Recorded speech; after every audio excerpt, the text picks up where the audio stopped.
For this tutorial we are going to single crochet our granny squares together.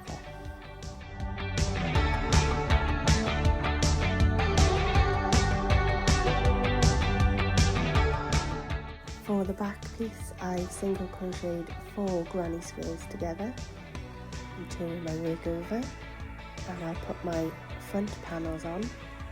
I've got 2 granny squares which I single crocheted together for each side.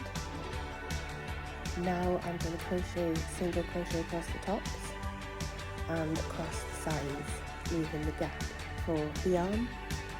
For the arm I've single crocheted 4 squares together, and I'm going to attach them by single crocheting them to the cardigan.